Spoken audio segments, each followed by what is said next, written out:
escolhi ter uma vida pública. Querendo ou não, as pessoas vão sempre procurar saber dela. Vim aqui esclarecer e falar um pouco das coisas que aconteceram na minha vida. É isso. É isso!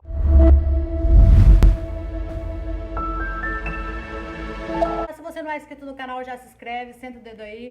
Pra vocês que ele tinha deixado um seguro pra mim. Eu não sabia se era real, não sabia quanto que era. E a tia do Igor me mandou um dinheiro porque eu tava precisando. Fui olhar na minha conta, tinha lá o valor de 200 mil e uns quebrados, acho que 230, uma coisa assim. Olhei a minha conta assim, com aquele monte de zero, eu parei, falei, que porra é essa? Acho que o seguro caiu. Falei com a tia do Igor, que a tia dele tava no telefone comigo pelo Skype, ela mora nos Estados Unidos. Eu fui no banco, tirei o extrato e era isso mesmo. Vou ligar pro banco do seguro e vou perguntar. Confirmei, é isso mesmo, você é a única beneficiária, o Igor deixou um seguro pra você, o seguro era pra ele se ele tivesse algum acidente e ficasse vivo.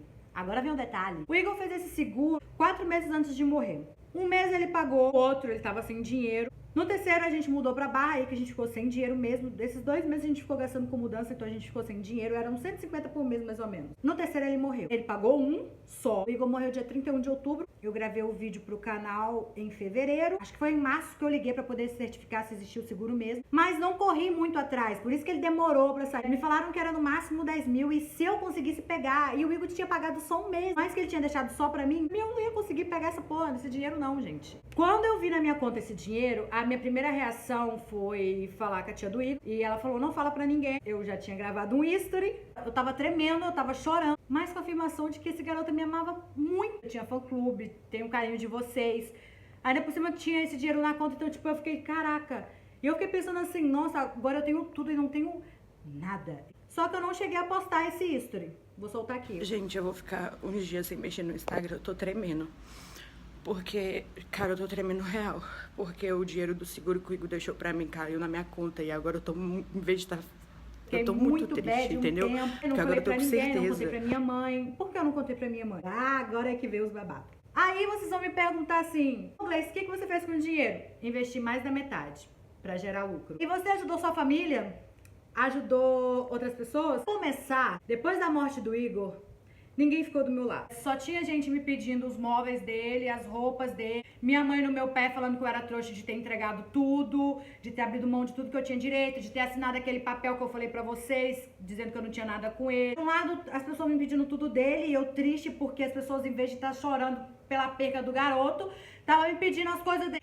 Isso me deixando muito pior do que eu já tava. Voltei pro Rio, eu não recebi uma mensagem de gente perguntando se eu estava bem. As únicas pessoas que ficaram do meu lado foram essas 2 amigas minhas, que eu sempre falei com vocês que na verdade elas nem eram minhas amigas, eram amigas do Igor.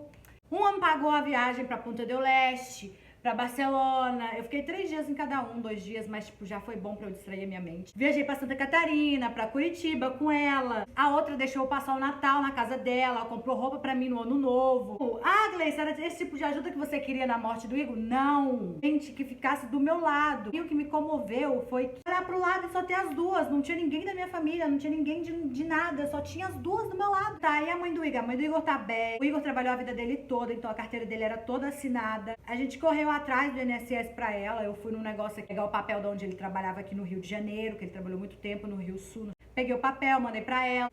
Ela não queria me falar que ela tinha pegado o INSS. Nisso eu ainda não tinha pegado o seguro. Ela falou que ia me dar 100 reais do dinheiro. O seguro já estava na minha conta, mas eu não sabia que ele tava, porque eu não abri a minha conta. A tia do Igor, a gente se resolveu e ela me chamou pra morar na casa dela.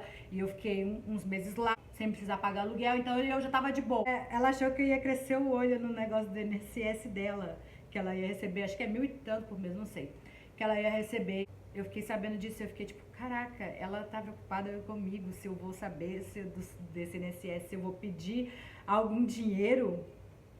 Não! Eu dei tudo que era nosso, nossa cama que a gente trouxe lá de São Paulo, caríssima, que a gente passou o maior perrengue em São Paulo pra poder conseguir essa cama, porque a gente trabalhava na produtora igual escravo. O dono da produtora queria vender os móveis, deu os móveis pra gente, a gente teve que pagar lá pra Minas os móveis, as coisas que a gente tinha, eu dei tudo. Sem saber que eu ia ganhar nada. Eu abri mão de tudo sem saber que eu ia ganhar nada. Hoje minha mãe me pede dinheiro, eu falo pra ela, Quando o Igor morreu, as coisas que você falou, minha filha, você já odiava ele antes. Quando o Igor morreu, eu achei que ia mudar. Você continuou falando as mesmas coisas. Falando que ele era isso, que ele era aquilo. E eu não fiquei com nada, eu não fiquei com casa, eu não fiquei com móveis, eu não fiquei porque eu não quis. As únicas coisas que eu fiquei, que aí eu já achava abuso os móveis, pra mim, não tinham lembranças. Agora, roupas dele, que eram as roupas que ele tanto gostava que eu dei de presente pra ele, que era roupa que ele não tirava do corpo, eu não quis dar por causa disso. Não foi porque eu era egoísta, não foi porque eu queria dar pras pessoas, porque eu não dei nem pro meu irmão, estão tudo guardado, essas roupas novas dele que eu dei. A caixinha de som também, eu comprei uma outra nova pra mim, só pra mim não ter que usar a caixinha de som que eu dei pra ele, mas eu acabo usando, eu morro de medo de estragar. Eu guardo as coisas dele porque eu sou assim, eu sou muito emotiva, eu gosto de guardar as coisas das pessoas, entendeu? Eu guardo coisas minhas, coisas velhas minhas, coisas antigas minhas. Eu guardei o último isqueiro que ele comprou, que ele usou. Eu guardei a tela quebrada do celular dele do dia do acidente. Quero guardar e mostrar para os meus filhos, se eu tiver filho algum dia. Esse isqueiro era da pessoa que eu amava. Essa roupa ele usava muito, que eu comprei. Não queria dar, entendeu? Eu não queria dar essas coisas. E depois da morte dele, eu abri mão, ajudei com algumas coisas também. Fiz muita coisa que não era minha obrigação fazer. Eu não gosto de ficar falando das coisas que eu fiz, porque fica parecendo que eu tô jogando na cara, que eu tô querendo falar isso pra me passar como uma pessoa boa. Mas não, eu tô querendo falar isso pra mostrar pra vocês que eu fiz tudo isso sem saber que eu ia ganhar 1 centavo. E sem saber que era tanto dinheiro assim, eu achava que era 10 mil. Fiz tudo isso com o coração e com a alma limpa. E sabe o que eu levei em troca? Gente falando mal, gente me pisando, gente escondendo que ganhou em INSS com medo de me dar 100 reais, 200 reais. É isso que eu ganhei em troca. Dói o meu coração saber isso. Vou ficar chorando não, sou muito feia chorando. Ele morreu num mês que ia vencer, que se tivesse vencido eu não ia ganhar nada. 3 meses de seguro vencido, de que você não pagou, você não tem direito a mais nada. Ele tinha 2 meses que ele não pagava e ele morreu no 3º. Teve muita gente falando que eu tava blefando, que não existia seguro e que se eu ganhasse seguro ia ser 5 mil, 10 mil. Existe muita gente ruim no mundo. Mas Deus sabe de todas as coisas e é por isso que eu assinei o papel falando que eu não tinha direito de nada. E mesmo assim o seguro da PEVAT, o outro seguro, caiu na minha conta. E mesmo assim eu peguei o seguro, o dinheiro do seguro e comprei o lote para ele poder ser enterrado lá. Dei a minha parte para ele poder ser enterrado. E ainda ajudei com muita coisa lá, do translado. Eu tô falando isso porque se alguém chegar falando, ela ganhou dinheiro e ela não quer ajudar ninguém. Ela ganhou dinheiro e ela só pensa nela. Se chegar alguém falando isso, você vira pra pessoa e fala, ninguém ficou do lado dela quando ela perdeu a pessoa que ela mais amava. Tanta coisa que eu tive que passar. A mim, quando eu peguei esse dinheiro, tipo, eu consegui sentir tristeza. Eu daria tudo. Eu daria o canal, eu daria esse dinheiro, tudo pra ter o Igor de volta, tudo. O dinheiro a gente ia batalhar, ia conseguir junto, essa era a nossa meta. O canal ia continuar fazendo vídeo, tava crescendo devagar, mas ia crescer. Mas nada paga tudo isso que eu tive que passar. Eu voltei pro Rio de Janeiro, eu comia miojo todos os dias, porque eu não tinha dinheiro, porque eu tinha um cofre que tinha um monte de moeda, então pra mim não passar fome, eu comprava.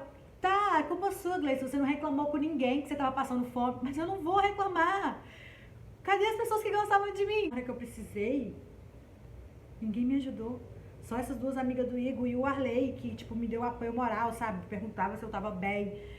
As pessoas que eu esperava mesmo que ficasse do meu lado, que me ajudasse. Tinha um menino que estava morando lá em casa, aqui no Rio de Janeiro. Esse menino, enquanto eu estava em Minas no velório, ele era amigo do Igor, né?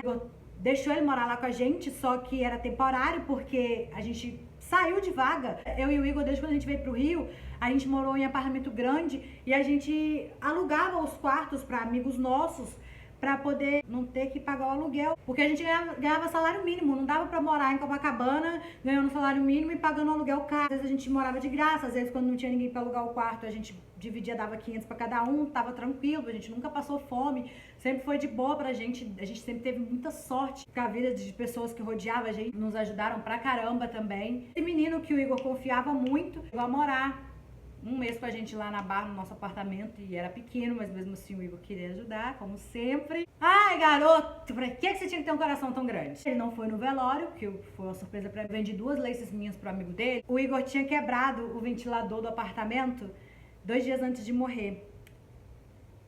E, cara, é surreal o que eu passei. Eu tava em Minas no velório e eu liguei pra esse menino. Então, o dinheiro das laces, como eu tô sem dinheiro, que eu tô aqui em Minas, eu tive que gastar pra vir pra cá e tal. Podia depositar pra mim? Sabe o que ele falou? Eu vou depositar pra você só 80 reais, porque o conserto do ventilador foi caro, que o Igor quebrou. Que o Igor quebrou? 2 dias antes de morrer. Eu falei com ele, pega esses R$80 e fica pra você. Fica com as Lace. Uma daquelas amigas que eu falei pra vocês, voltou, foi comigo pra lá, fez uma compra pra mim. E esse menino levou os amigos dele lá pra casa e comeu toda a comida. E depois a minha amiga teve que ir embora, que ela não podia ficar lá pra sempre comigo. E eu fiquei sem nada pra comer. Sabe o que ele virou pra mim e falou? Então, o que você vai fazer da sua vida agora? Porque tem que pagar o apartamento aqui. Enquanto eu tava no velório do Igor, ele tava passando o apartamento pro nome dele. Que tava no nome do Igor, apartamento. Ele praticamente me expulsou do meu apartamento. Meses depois da morte do Igor, porque eu acho que depois da morte do Igor eu fiquei um tempinho em Minas aturando a humilhação da minha mãe de um lado e a humilhação dos outros de outro pedindo as coisas do Igor. Sumiu roupa do Igor. O menino pegou. Pegou roupas minhas, me expulsou do apartamento. O que eu fiz pra ele? A única coisa que eu fiz pra ele foi virar pra ele e dizer que ele não era meu amigo. Mas não era! Pra mim, foda-se, eu não queria ter a amizade dele. Se ele não foi amigo nem da pessoa que ajudou ele pra caralho, não foi nem no velório dele. Eu peguei as minhas coisas e voltei pra Minas. Voltei pra casa da minha mãe, peguei o celular da minha mãe, tinha uma mensagem assim com a mulher que fazia macumba. Ela voltou pra casa e precisando. Ela vai morar aqui agora. Deu certo o que você falou que ia fazer. Ou seja, uma macumba, sei lá, puta que pariu, foda-se. Aquilo ali, meu chão caiu mais uma vez. Caraca, eu sofrendo na morte do Igor, sofrendo pela traição do garoto. Tava triste pelas pessoas estarem me pedindo as coisas dele. Não ter nem esperado. No primeiro mês da morte dele já estavam me pedindo as coisas dele. E as minhas coisas, as nossas coisas. Se alguém precisar da minha ajuda, eu ainda assim vou ajudar. Se alguém dessas pessoas aí que me humilharam, que me colocaram pra baixo mais do que eu já tava. Porque eu continuo sendo a mesma pessoa. Apesar de ter passado por tudo isso, eu continuo sendo uma pessoa boa. Eu estava evitando briga e picuinha, porque eu estava num momento de luto e as pessoas não respeitaram isso. Então, por isso eu assinei o papel, por isso eu abri mão de tudo. Eu olho pro lado, eu sinto que eu tô numa vida vazia, porque eu tenho dinheiro, tenho vocês, tenho tudo que, tipo, eu sempre quis. Mas não tem a pessoa que eu mais amei em toda a minha vida e que eu amo muito ainda. Eu preciso de ajuda, eu vou admitir isso. Eu tô numa fase da minha vida que eu ainda tô com depressão. Cada dia mais eu tô mais triste. Cada dia que passa eu tô pior. Porque a gente esconde o máximo da nossa vida pessoal, mas acaba aparecendo o tempo todo. Não contei tudo, passei um pente fino em muitas coisas pra não parecer que eu tô me vitimizando. Preciso parar de falar um pouco dele, parar de postar um pouco disso. Mas eu não consigo, eu amo ele muito. E cada dia eu amo mais. E depois do seguro eu fiquei tipo mais louca ainda da cabeça que esse menino não tá vivo. É isso.